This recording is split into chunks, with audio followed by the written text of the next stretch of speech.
Hi, everyone. Thank you for coming today. We're excited you're here, and we're really excited that Brian Massey, the conversion scientist, has agreed to join us today. He is going to give us some background about himself, and then he's going to launch right into live landing page critiques, which I know I'm looking forward to. I hope all of you are as well. A couple of house cleaning items before we begin, before we turn it over to Brian specifically. First and foremost, we're getting questions already about will the webinar be recorded. It will. Brian will have that recording available to him. He can send that out via email, and then we'll also put it on our site. So you can access that. To access that recording, just go to logmycalls.com, and then right here in Webinar Series, you can see our upcoming webinars, this one here, and then scroll down a little, and you'll see actually recorded webinars. So that's where the recording will be. We also do want to extend a free trial of our product, LogMyCalls. It's a call tracking solution and call analytics solution. So it's going to tell you which campaigns, keywords, landing pages, sites, etc. are producing phone calls and which are not. So you can roll that into your ROI calculations and really close the loop. So with that, I do want to introduce Brian and talk a little bit about him and how we, I think how we initially met Brian was we actually produced, I think, a blog for his site some time ago, if I'm not mistaken. I think that's the way we met each other. And then he did a webinar for us last fall and had agreed to do one again this spring. You know him as the conversion scientist. He's spoken at more conferences and marketing events than I've probably heard of, which is awesome. He's also the author of the book, Your Customer Creation Equation, Unexpected Website Formulas of the Conversion Scientist. So he's an expert in this stuff and is highly sought after, and we're glad he's agreed to join us today. So with that, I'll turn it over to Brian. Any additional thoughts on the intro there? Anything else you want to point out? No, I think that's pretty much it. I'll talk a little bit about myself as I want to do, so they won't miss out on me. I'll give you control of the screen, Brian, and you go ahead, sir. Whenever you're ready. All right. There we are. I see it. Okay. Are you seeing the title slide? Yes, sir. We're good. All right. Great. Guys on the call here, thank you very much for joining me. I'm going to talk about the chemistry of the landing page, why landing pages are important, and by the time you're done with this presentation, you will no longer be frozen up when it comes time for you to create a page that has to persuade your visitors to take action. You're going to know exactly what to do. When something's missing, you're going to know it's missing, and you're not going to have to worry about things that don't belong on the page. So this is it's my personal favorite in terms of presentations because I think it's just immensely helpful. It's a great strategy, and I think that I can get you through this in 1 hour's worth of presentation and examples. So let's get started.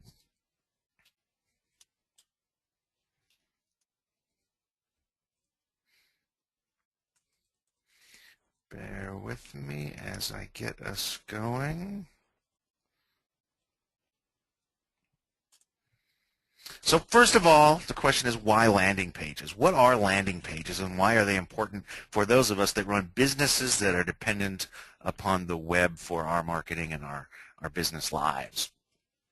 Well, first of all, a landing page is a single-minded page. It is a page with one thought in mind. I am going to get this visitor to do something that's both good for the visitor and good for the business that created me. They are focused. So a landing page does not provide for distractions. It is focused on the action at hand, and it is going to carry that visitor through. It is focused on what the visitor is going to do and reduces distractions to a minimum. And I think this is really important about landing pages. They keep your promises. So every click to your site is a promise. Every click on your site is a promise. The link in the email that somebody clicks on has made a promise to them that when they come to your site, they're going to get something. If you're using ads, pay-per-click ads, banner ads, those ads contain promises. It could be as simple as click here for information, or as in-depth as 10% off if you click here. But if you come to a page that doesn't keep that promise, then you have had a terrible brand experience. This is why we don't send advertising links to our homepage, because homepages are notoriously bad at keeping promises. They've just got too much to do. And then finally, your landing page is built for action. It is designed to give the visitor a way to take action, an action that is going to help your business and help them move forward in the problem-solving process that they are in.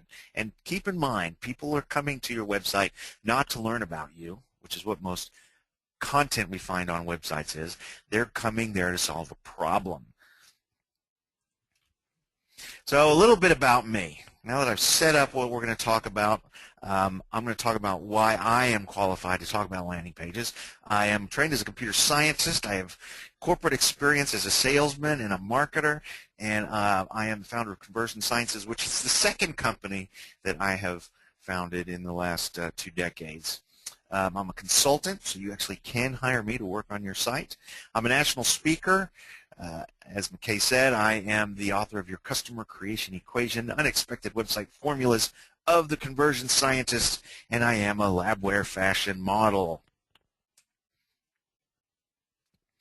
So the first thing we want to do is introduce the landing page reaction. If you combine the right chemicals, the right compounds, you will create a landing page that is very effective.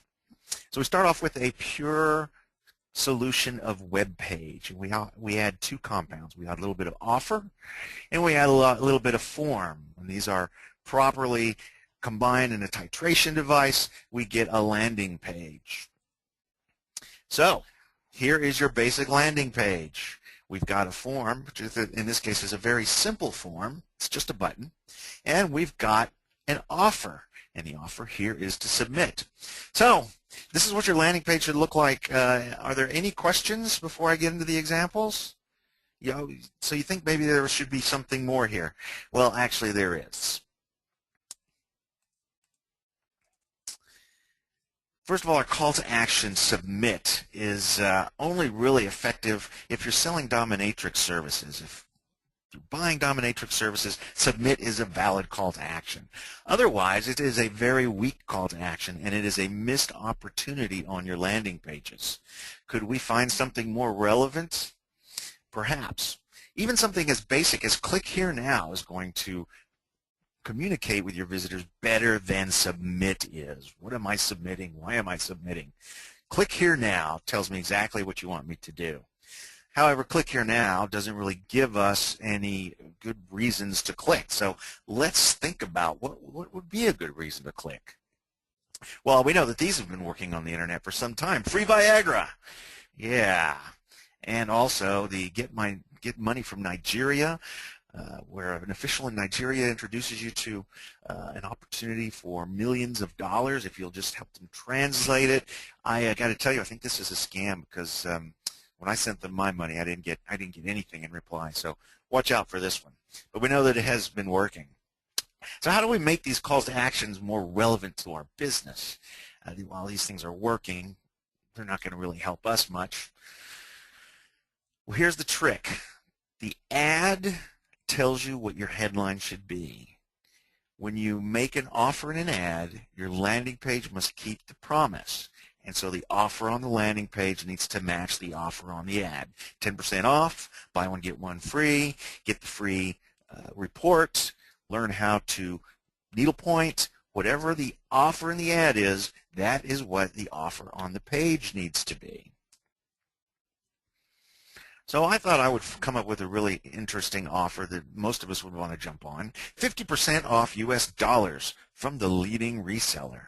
I mean, if you can get $1 for 50 cents, there's not a better deal out there, is there? So we've done that, and we've changed this offer to that. 50% off US dollars from the leading reseller. Our landing page is now complete. We've got a good, relevant offer. We've got a form. There's nothing else needed. Of course, if you're running a business, you need to have something happen that is going to help your business. So we put out our ads, we bring people to the website, but what do we need to happen? Let me talk a little bit about the kind of ads and the kind of offers you should be offering. So what you're saying is two different offers, two different pay-per-click ads that you would find on a Google search engine results page. Number one is discounted dollar bills, 50% off new U.S. dollars from the leading reseller, and the second one is discounted dollar bills from the leader in dollar resales. Now, A is obviously a closer match than B is. So would we expect there to be a difference in conversion rates here? The answer is yes. If we promise 50% and we come to a landing page that does not say 50%, we have not kept the promise.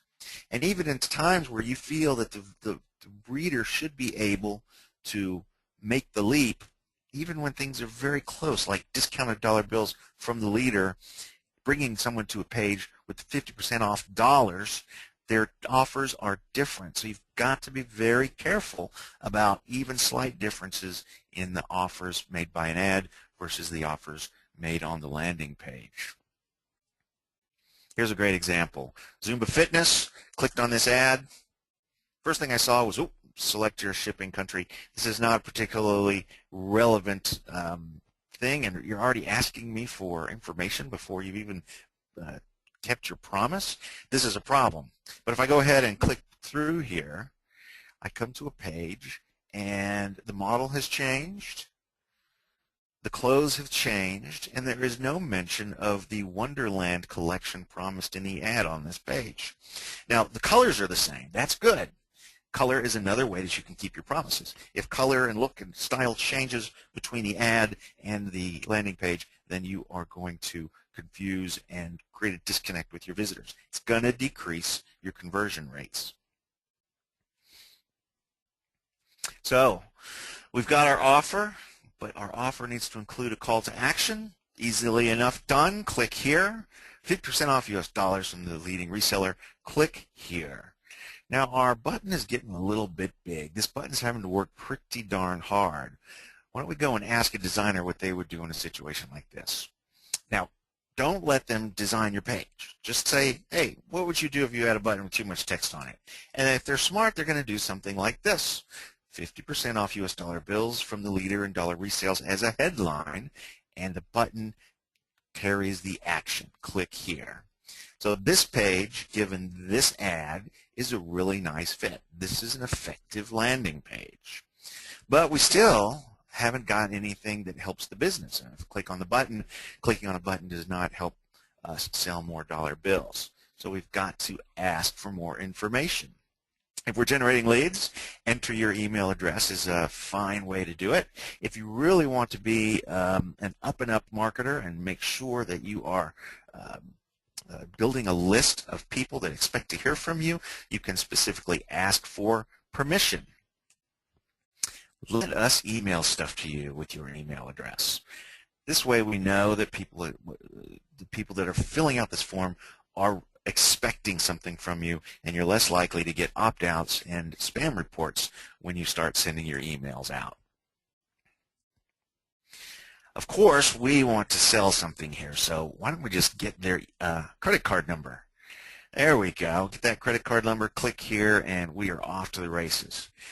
Of course, we can't really charge a credit card number without some more information. So we need name, address, security code, and the expiration date on this. And we have a problem now with our landing page because we have the offer and we have the form, but we're asking for some really personal stuff. We're asking for stuff that could have financial implications for our visitors. And we are creating a contaminant in our reaction called abandon. That's right. People are more likely to abandon because they realize that while 50% off U.S. dollar bills is a great deal, suddenly I've got to be providing a lot of information that, well, can I really trust these guys? Do I know what they're going to do with it? Do I even know what I'm going to get? I mean, it's not specific.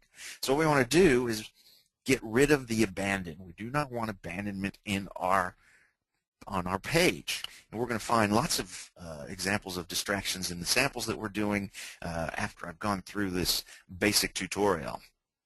So again, let's go in and ask the copywriter. Now we can bring a copywriter in and say, you know, we've got these objections to our offer, can you help us deal with the objections on the page so that we can reduce our abandonment rate?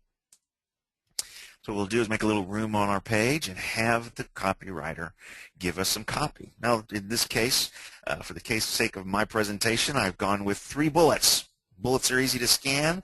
The points are easy to understand. Genuine U.S. dollar bills, news still in circulation, and another 9 billion available soon. So, okay, I'm starting to get this. I can get half off on dollar bills with my credit card. Seems like a good deal. I'm happy to take advantage of this. But what else can we do here? Well, there's a couple of other elements we can mix in. These are catalysts. These help our reaction go faster. One of them is a compound called trust. We want to build some trust on our page. And one way to build trust is to use our own company logo. Whether you have a recognizable company logo or not, this is why we use the company logo, not because it just happened to be on our corporate template, which is how we started using which is what we started with when we started building our landing page. Let's add it right there at the top.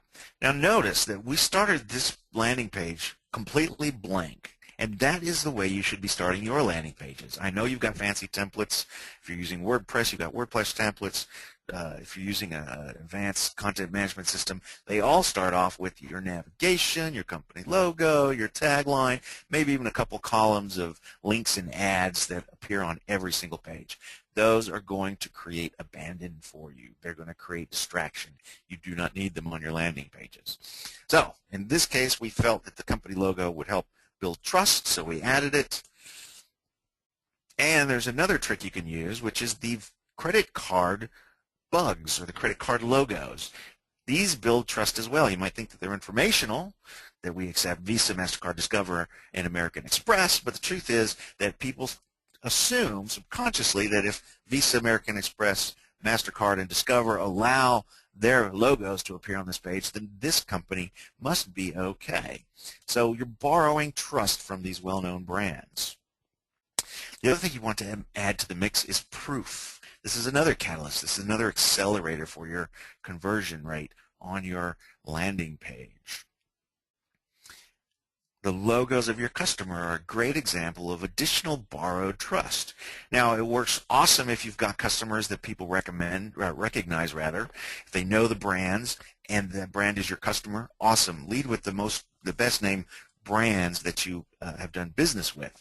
But it's okay to use lesser known or unknown brands because the thing you're communicating is that other people have used us and therefore you should be okay.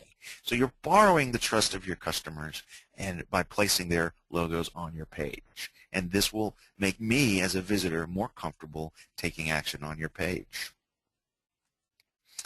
You can also do it with copy. So here we've added another line of copy. Over 13 trillion sold this year. This is social proof. This is telling the visitor that other people have done this. In this case, lots of other people have purchased dollar bills and that it's probably safe for me to go ahead and do it as well.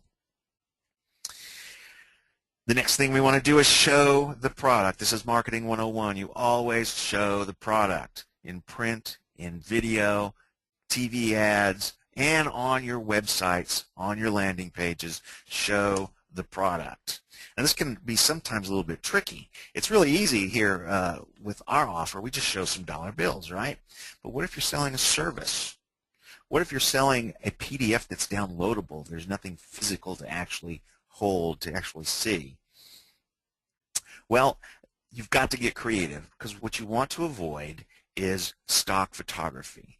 The bland, the woman with the headset, the people shaking hands, and then these inexplicable graphs that are going up and to the right. What are we measuring here? This goes 0 to 100 and up. Is this sales? This doesn't really tell me anything about the product. This is not a good substitute from showing the product. And I call this business porn. This is gratuitous imagery strictly designed to elicit a reaction or get a rise in emotion from people.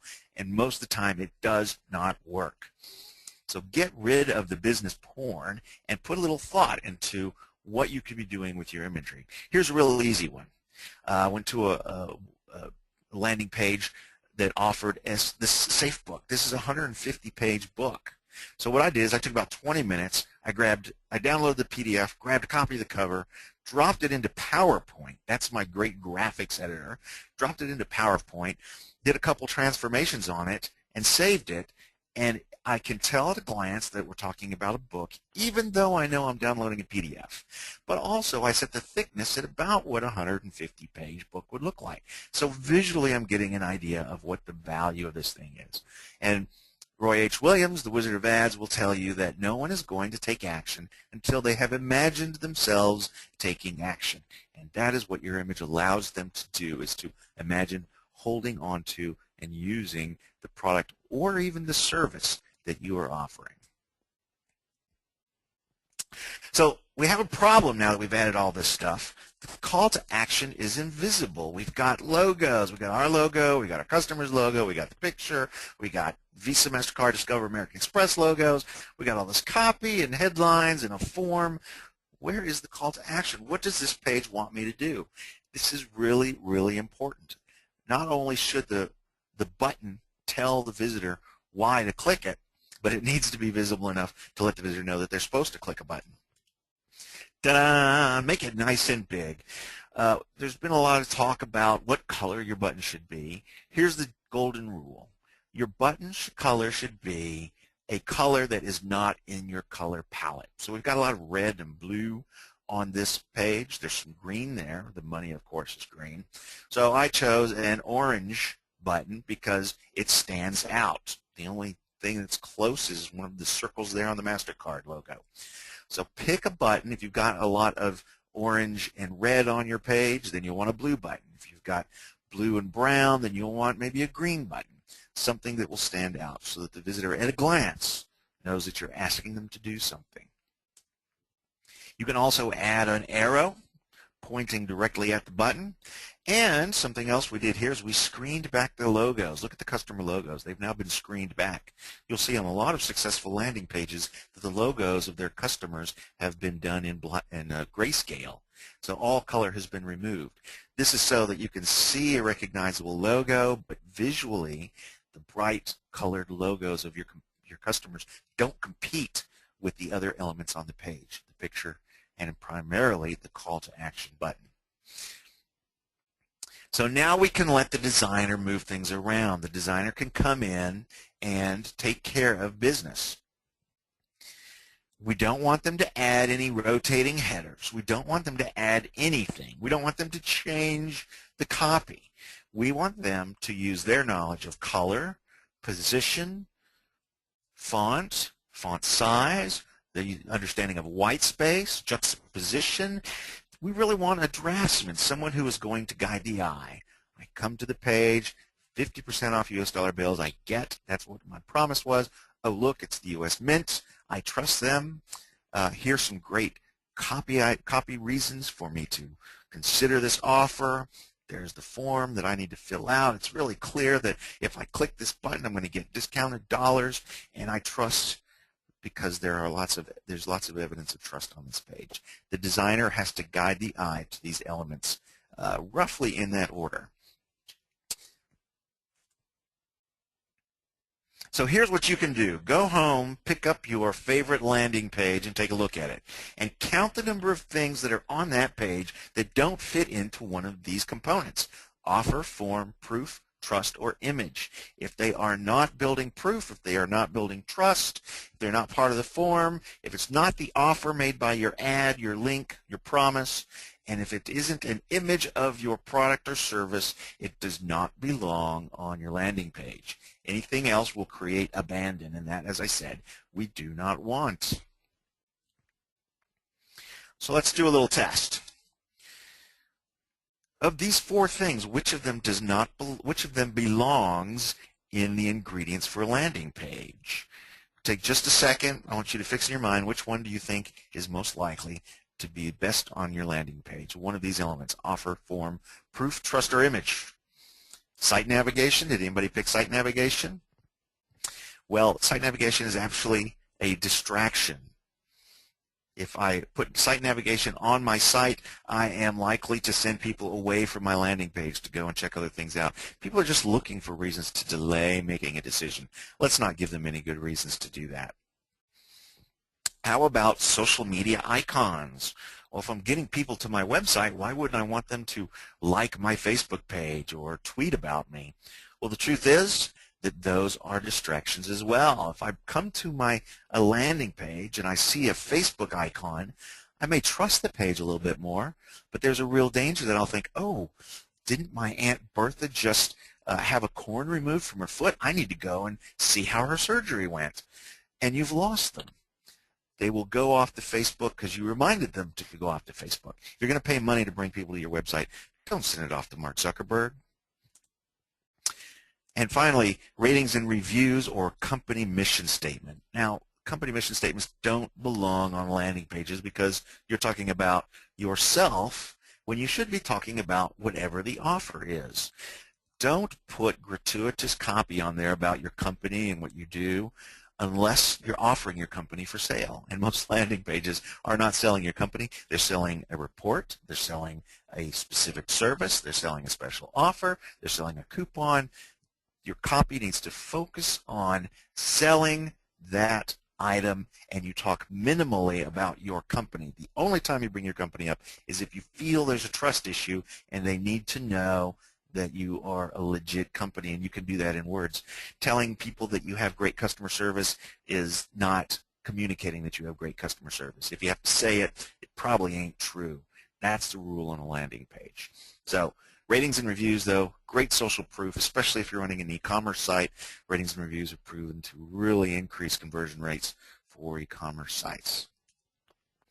So I want to give you an opportunity to get a copy of my book, and there is not a book signing after this presentation. I apologize for that, but I can get you a copy through Amazon.com. So go and visit Amazon.com to get a copy. We've just covered Chapter 8. This is the landing page chapter in the book. There are 11 other chapters that cover everything from how to build great home pages, how to look at your analytics, understand what people are doing, how to track your content as you're sending things out through social media using homing beacons, more about abandon, because there is checkout cholesterol and there's good abandon and bad abandon. If you run an e-commerce site and have a shopping cart, you're going to need to read that chapter.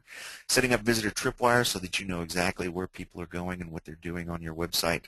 And we also offer a free conversion lab, which has lots of awesome tools that you can go and visit and start installing on your site, because really your website's like a little ant farm. It's going to let you see what's going on as in these complex interactions as visitors come to your site. So I think that now we need to dive into the live critiques. What I'm going to do is I'm going to switch over to screen 2. And McKay, let me know if you are now seeing screen 2, which has a page on it. Is this good? Yes, sir. All right. So what I want to do is remind you, do you remember what the main components are? Offer form, proof and trust, and image. What we want to do is come through here and find out if these landing pages contain all the proper elements. So this is a free online preaching conference. I get to go to watch this online, and it's May 1st, 12 p.m. to 4 p.m., and I'm going to learn everything about preaching. So I thought this was kind of an interesting service offer. This is not something that you can hold and touch, so there would be some challenges with imagery, but not for these guys. So let's start off with that. We've got a nice image here. Image.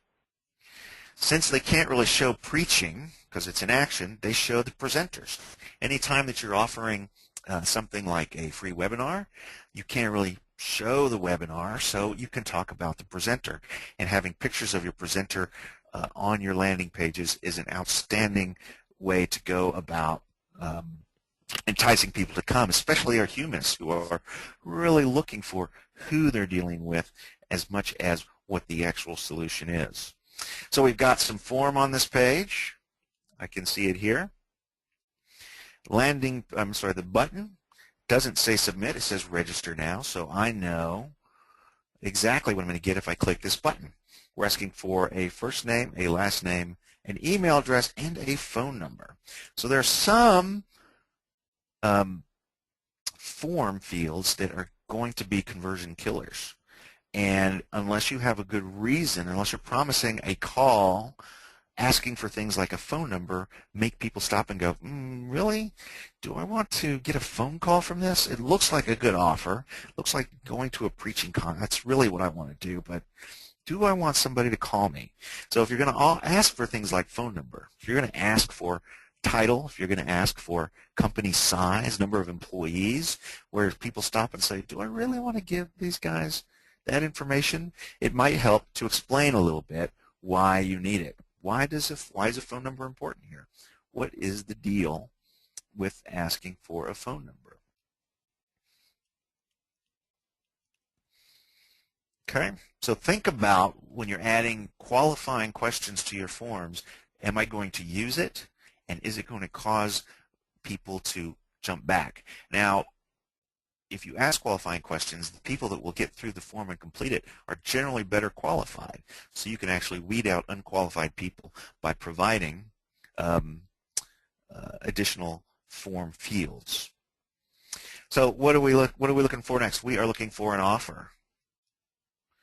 Free online preaching conference. So especially if the ad said free online preaching conference, this is a fantastic call to action. I'm sorry, a fantastic offer to go with the form. And it's repeated here. Learn how some of the world's best speakers prepare and deliver messages. And then it goes into the details. We're still talking about the product. We're talking about the individuals who are going to be speaking. We're building them up. We're building trust. Their faces are trust symbols. This is outstanding. This is well done. And one of the questions that might come to your mind is, how long is too long for a landing page? Well, a landing page needs to be as long as it takes for you to overcome the objections and not a word longer. So I can scan through here, and many people who are on the preaching circuit will be looking for the preachers that they trust and that they like. And if they see one of those people, they're more likely to take action. So I think it's very smart to put all the speakers on this landing page, even though you might think that this is rather long. This is called a dripping pan. Somebody who has scanned all the way through your page to the bottom is probably pretty well qualified. They're engaged. They've read or at least scanned all of your copy. So put a dripping pan there, another offer at the bottom of the page so that those engaged people are asked again to take action. There are some secondary offers here. Once again, 5 big reasons. These are for those people that really need convincing, and if they've made it this far, they get another offer. So I would imagine that the Preach Better Sermons folks have a very good conversion rate with this page. It seems to have all of the elements. What are the things that we could add that would be better? There is really no trust symbols unless the company logo here counts. This builds trust. And if we look at the, I apologize, by the way, if my scrolling is causing wonky things to happen on the with the transmission of the pages, but I like the interactivity of the software. Perhaps something that would say how many other people they've helped, how many people their preachers give sermons to. Is there something here that would build more trust and more proof? Are they a member of any denominations? Maybe denominational logos would be helpful here. So if there was one fault that I would give this page is that there's not enough trust and proof building. But I think they've really used the space on the page well, and I would expect them to have a pretty good conversion rate. So McKay is collecting questions as I'm speaking, and I'm happy to answer questions as we go. McKay, were there any specific questions that came up as I was reviewing that? Yeah, there was one actually. Weston asks if the button on that page should have been a different color other than red, because there's a lot of other red elements on that page. What are your thoughts on that? Ah, what a great idea. What a great idea. And I would say absolutely yes. Absolutely yes. So let's go back up here to the top where the main call to action is. Yes, so I've got register free today, which is red, the Rocket Company banner, which is red. If that button was yellow, if that button was green, it would really stand out. So great catch. I did not catch that, but that would certainly be one of the things I would test on this page to see if we can increase clicks. Was there anything else? No, I think that's it on that page. Go ahead. Awesome. So this is Dating Factory. Now I'm a married guy, so I'm not a target market here, but I thought this was an interesting approach. Make money with your dating traffic. So this is a company that sells a service to those that are running dating sites. Apparently there are a lot of dating sites. There's Christian dating sites and Jewish dating sites and redhead dating sites and extra chromosome dating sites, I'm sure. And all of these sites are generating traffic. This company is offering them more ways to make money with that traffic. Make money with your dating traffic tells me who I am. Become a partner now is the offer. Become a partner now is the offer. So we're not asking for any information. It's a single click. Become a partner. I don't have to fill anything out. But let's look at for all the components that we're talking about. Do we have an image? Now this was an interesting image. I don't know what this is. Somebody with a headset on and a video. If we read the fine print, Dating Factory is a private label solution that allows you to build an online dating business. I don't know what I'm going to get, so I don't know why this video on an iPad is here. And I think that this is going to be a disadvantage. Is this somebody that I should trust? Is this the entrepreneur of the business? If I click on that, am I going to get a video? What is the purpose of this particular image? I think they could do something better here. We've got form on the page in terms of the button, as we said. And with Dating Factory, you can create your own dating website, promote top brands, and run your own affiliate network. So there is a lot of money to be made in dating sites, apparently. Then they talk about their benefits, make money truly international, additional revenue opportunities, and mobile ready. So this tells us that they believe that their primary objections of people that come here are going to be make money. Will I make money? Is it international? Can I make additional revenue from my traffic? And is it mobile ready? So we'll go with that and trust them that they know their objections. Down here we've got some trust builders. You'll notice that these are grayed out, as is considered a best practice these days. It says our brands, and it sounds like they own that brands. If this was our customers or sources of traffic, or I'm not sure what our brands means. Does this company actually own Flickr and Plaxo and Zoom and Sphere? It's not very clear to me. Got a dripping pan here. Become a partner now. Offer again. And here you will see that they're using a little bit of distraction.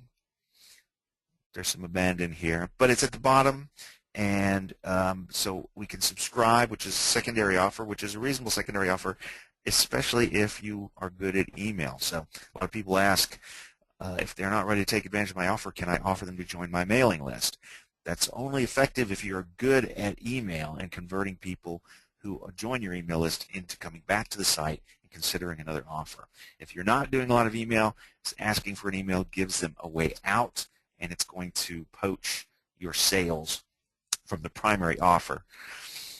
Okay, so I think that the offer, make money with your dating traffic, become a partner now, does a pretty good job, and I would expect this site to this page to do a fairly good job of getting people through. I'm going to assume that the next page does provides instructions specifically on how to become a partner, if not a complete form. One reason to offer a multi-step landing page like this is to get an incremental yes. When I click on Become a Partner Now, psychologically I'm saying yes to the message, and I have a higher conversion rate on the follow-on page. The downside of that is it's an extra click, and every extra click has a potential for creating more abandonment. So you need to test yourself and find out if a single step or multiple step will convert better for you. The only other thing on this page is that there is a phone number And in general, calls are gold. We'll have much higher conversion rates with people that call. So it is okay to have a secondary offer on your pages that includes the phone number. I think the designer's done a pretty good job of this, of isolating the individual components, the header and the offer. The green button stands out, the objections in the center, the trust band in the below that, and then the footer. So I would expect this page to do relatively well. McKay, are there any questions on this particular one? Not specifically about this page. I think you're okay to move on. Okay. I like this one because it's in my wheelhouse. Simple analytics, analytics for busy people. Quickly learn how to use Google Analytics.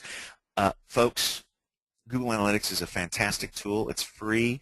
Yes, there are some learning curves, but go ahead, if you haven't already, and get Google Analytics on your websites, on your microsites, on your landing pages, because what you're doing is you're building a behavioral database.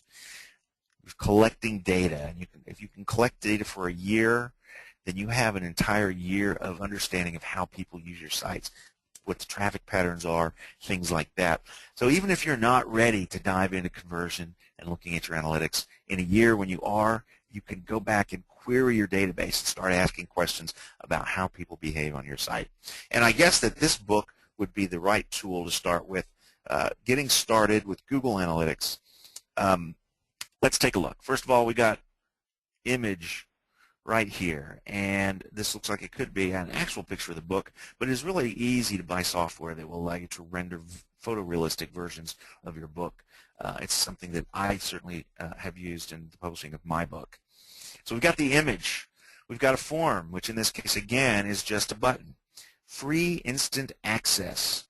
Get my free report now. Is it a report? Is it a book? There's a little bit of dissonance here. So be careful in the language that you choose. Is it a report, or is it, if you render it as if you call it a report, render it as a report. Make it look stapled or spiral bound. This looks like a book to me. The offer. Get your free Google Analytics cheat sheet to quickly learn how to use this amazing tool. Apparently somebody said this because this was done in quotes. I don't know why, but generally we trust what people say. So this might be a little psychological trick of this particular company. By putting it in quotes, we think, oh, somebody must have said that, therefore it carries more weight. Interesting. It would be interesting to do a test of with and without quotes. Get your online business under control in 2013 with this step-by-step quick start guide and cheat sheet. They believe that's all you need to know. If it's free, then you really don't need to talk about it too much. It's one click to get free access. I imagine that this is a preamble to a site because it says, no thanks, I'll pass on this opportunity. Take me to the site now. The good thing about this message is if I'm not ready to take advantage of this offer, I can abandon this page, but instead of abandoning using the back button or simply closing my browser, I can abandon onto their full site. And so I think this is an interesting approach for people who aren't ready to take action. Offers again. Simple Analytics, analytics for busy people. I think that this is the company logo. I don't know that this is necessarily a big trust builder. Is there something else that we could do to build trust? I think there is a lack of trust and a lack of proof on this page. And maybe we could bring some of that in. Sometimes it's as simple as a Better Business Bureau logo, which probably wouldn't be applicable here, but for many of our businesses, we're a member of a Better Business Bureau, we're a member of a Laundry Cleaners Association, we're a member of a conference, member of a conference. I use conference badges since I speak at a lot of conferences to build trust on my page. So get a little creative about how you could bring some trust badges into your landing pages. All in all, the design of this is postcard style, which means that everything appears above the fold, so I don't have to do any scrolling to get any more of the message. And other than the button color, you know, there's not a lot of color on this page, so I think the button stands out. It's a very high contrast item, so button color probably would not be an issue here. And given that it's a free book or report, I think that this page would convert at a relatively good level.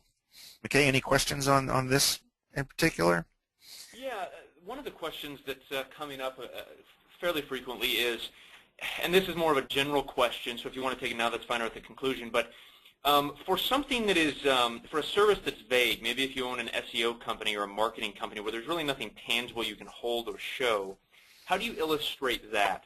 We're having a few people ask that. If you offer a service, how do you illustrate the effectiveness or what you're trying to sell actually on your landing page? Yeah, that's a great question. And just as you would do for a presentation, if you can't show the service, show the people that do the service. So one of the most famous SEO individuals out there is Rand Fishkin with SEO Moz, and his face is the face of their service, and wherever it appears, he carries an immense amount of trust because he's presented and everything. However, even if you don't have famous employees like that, the people that are doing the work, bring them out and put them on the page and talk about their qualifications. It's a great trust builder. I can see who's going to be doing the work. You get a chance to talk about your team and why your team is the right one to do the search engine optimization or whatever the service is. So when in doubt, put people out there and just make sure that you have signed away their rights to continue to use their face on the page, regardless of what happens with their employment. But with legal sites that we've done, leading with the law firm's attorneys is the way to show the product. And so that would be the first thing that I would do if I had a service like that. Does that answer the question? That's really good. Thank you, Brian. Were there any others? Let me look here. This is a good question here. He says, would this page convert better if you ask for the email address directly on the offer page instead of having the user click and then having them fill out a form to get access? I'm not sure. Let me see if I understand. Does that make sense, Brian?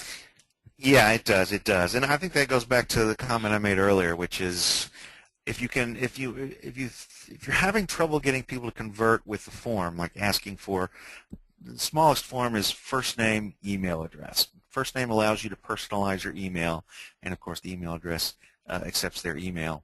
And usually you get a pretty high conversion rate on that. But if you really want to get a first initial yes and then bring them to a more intense page, and I did not click through on this particular ad that we're looking at right now, but I suspect that this might have been some sort of a popover that came on top of came on top of their website, their homepage. And when you clicked for instant access, you actually went to a page that had more information. Y'all can, I guess y'all can't click through on this because y'all haven't got this URL. But you have to decide if an additional click is going to hurt you more or help you more. In general, I'll tell you, if it's a short form and all you need is name and email address, just asking for it is the best way to go. If you have a more complex form, consider the interim step of asking for the simple yes and then asking for more information on the second page. Good. I think we're okay on this one then. Awesome. Well, let's move forward. Everybody knows about cars, so I thought this would be a good one to add. This is what we call a product page. So there are different kinds of pages that we look at. If you run a catalog e-commerce site, that is, if you sell a number of products on a single site, your product pages are your landing pages. They're the ones that are going to bubble up to the top in the search engines because they contain very specific information about specific products. And Google and the other search engines are getting better and better about featuring product pages on their search results. If I go in and look for Toyota Camry, I am more likely to find this page than I am to find the home page of this particular dealer, this particular Toyota dealer. So these are very important pages, and they have to follow the same rules and have the same components that we've talked about here today. So let's take a look. Well, of course, the image is here, and they apparently offer a number of different kinds of images. So you'll be able to see top, the bottom, the inside. Here's a little index into the images that you can see, the photo gallery. You guys, if you can do this, if you're selling a product and you can take high resolution up close, the front, the back, above, below. This will increase your conversion rates. Add more images to your product pages and you will increase your conversion rates because it helps me imagine myself holding things. Do things like put it next to things so I can judge the size of it. Put it next to a ruler. Put it next to a coffee cup. Something that would tell me what size it is so I can really imagine myself owning it, holding it, it being in my home, it being in my car. And I think that this site does a very good job. There's a lot of detailed images on this particular 2012 Toyota Camry SE. The call to action is request the sale price. The offer is the product. So you'll find on product pages typically the offer is the product. And if that's what people are looking for in the search engines, then that's exactly what you should be putting there. And what we've got is we've got the basics at the top. So people who are looking for specific things to kind of weed out your products are not going to scroll. You can imagine that there is a fold here below which I can't see anything unless I scroll. So I'm going to look real quick. Is this the 4-cylinder version? Is this 6-cylinder version? What color is it? What is the interior? The interior is black leather. I live in Phoenix, Arizona. Probably not a good mix. So I get to make decisions quickly. You want to provide that kind of information above the fold so that those that aren't interested in buying that car can move on. So we have form here, and we have form here. And there's multiple calls to action, so I can request sales price with a single button click, or I can get a quick quote by filling out this short form. In this case, getting a quote on a car is a more significant commitment, so asking for things like phone is probably okay without any further explanation. I'm going to get a quick quote, and yeah, somebody's going to call me about the car, but if I'm serious about it, then I really do probably want to talk to a salesman about it. More details about the automobile itself. And this is a trick that if you have a landing page with a lot of information on it and information that can be classified, we are seeing pretty good success with tabs. So you can put it on tabs, and I can see options, I can see features, specifications, and visibility. So those are essentially what I think are the primary objections, and I'm going to create a whole tab of content in order to overcome those objections. As always, those of you that are running what we call brochure sites, that is, for instance, you run a restaurant or you run a dry cleaner, and the most important thing people can do on their site is contact you or come by, then you need to make sure that you have directions and a map on the site.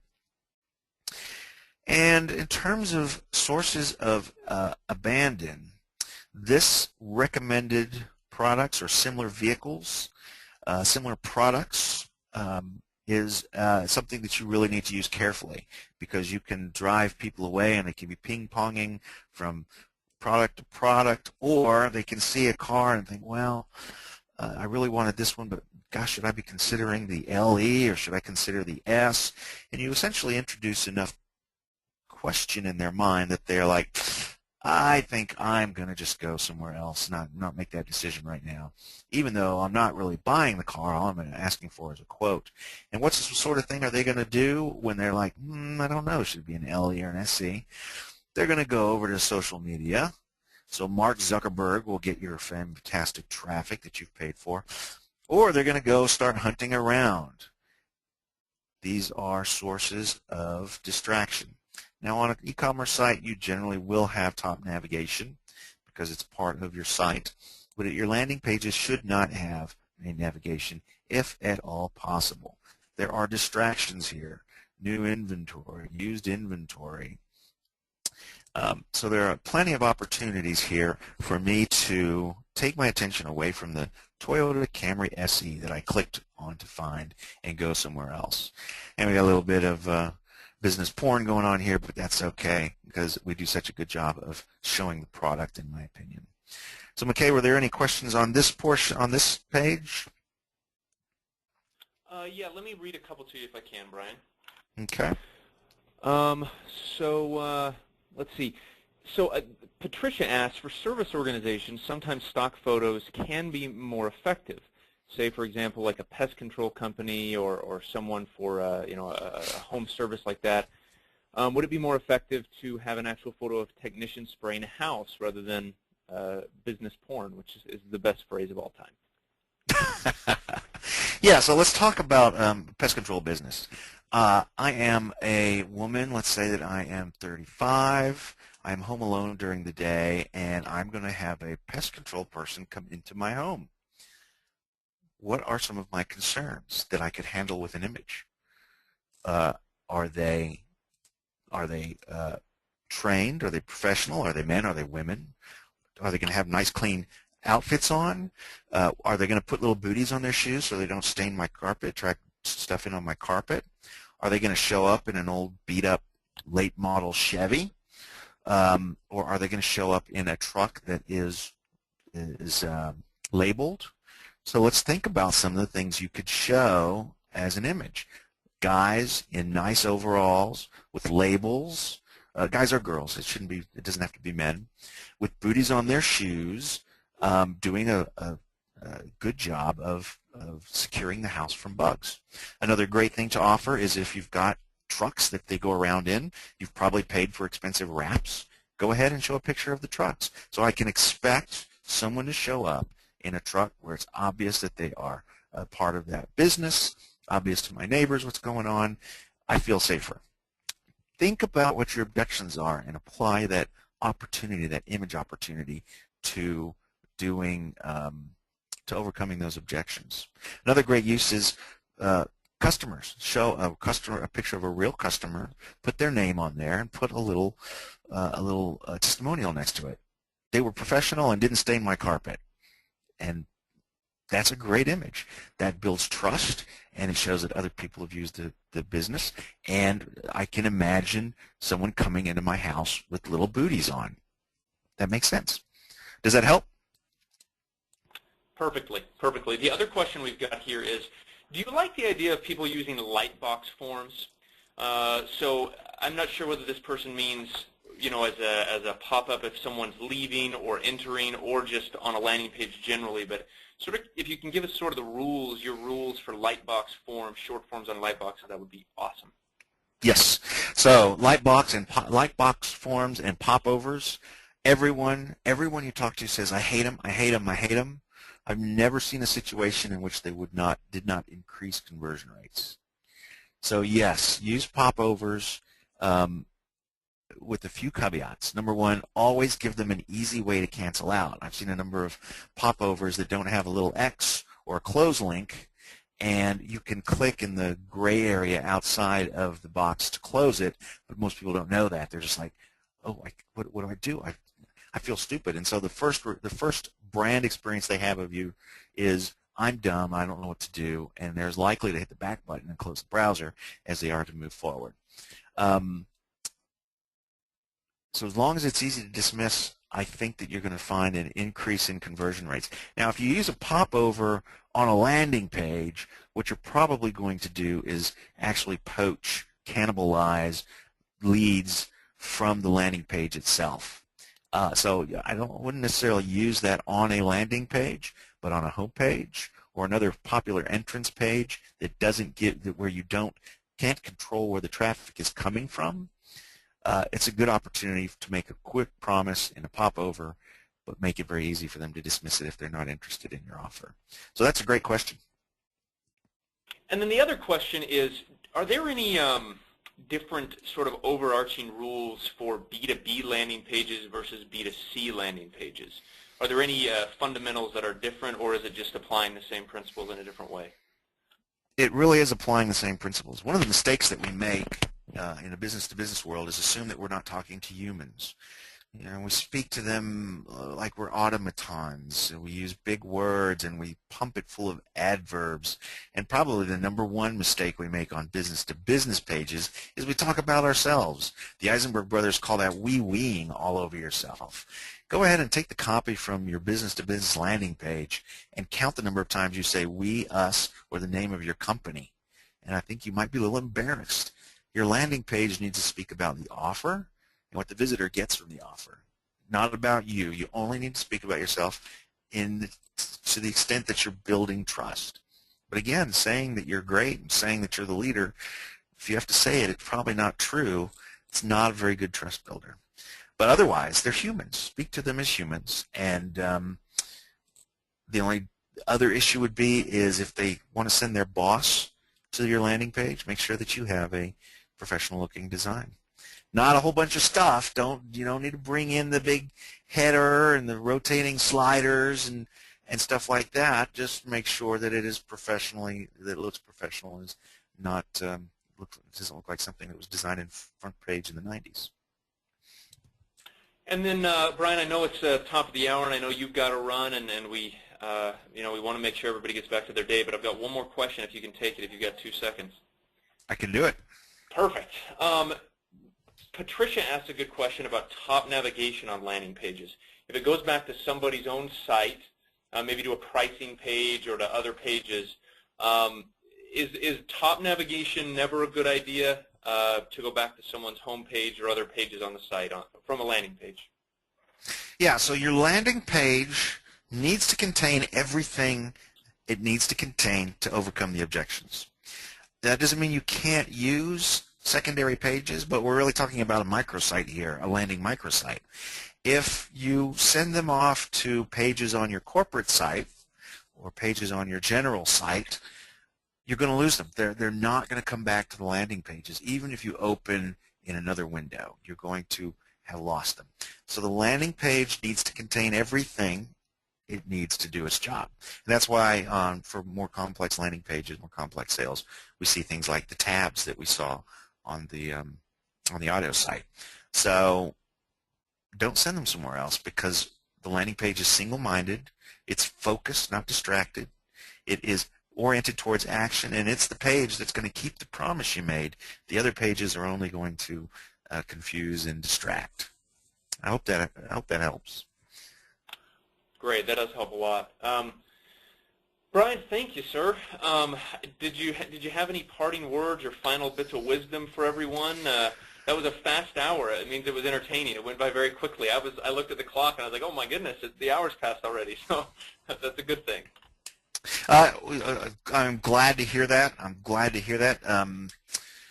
Final words of action is, so I've given you all of these components.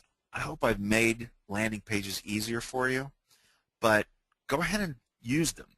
When you go to launch an ad or when you go to send an email, don't settle for sending them to your homepage. It doesn't keep promises. Take a little extra time, generate that landing page, do the best you can, and I think even if you make some mistakes in your copy, you talk too much about yourself, or the image you picked really isn't that great, or you just didn't have time and had to put a stock image in there, you're going to find the landing page performing better for you anyway, because it is very focused on what your visitor is looking for. And I think that when you develop the landing page, you start to say, well, not only do I need the landing page to match my offer, but I need my offer in my email to match my landing page. So the offers that you place in your emails or in your ads are going to be better. So try it. Try some landing pages, and I think you're going to find much, much better success. Awesome. Brian, thank you very much for your time, sir. We appreciate it. Excuse me. And we appreciate everyone for joining us today. This webinar recording will be made available on logmycalls.com, as you saw earlier. Just go to logmycalls.com and go to Webinar Series. It'll be right in the middle of the page, towards the bottom of the page there. And then we'll of course make the recording available. We'll send an email tomorrow that has the recording attached to it, so you can listen to it as well. And I do want to remind you again, Brian's book is excellent. Pick it up on Amazon, and then also try the free trial of Log My Calls, 30 days free, and test it out. Give it a whirl and try to track your phone conversions as well. So with that, Brian, thank you, and everyone, thank you for giving us an hour of your day to learn a little bit more about landing pages. Brian, thank you again, sir. We appreciate it. Thanks, everyone. Have a good day.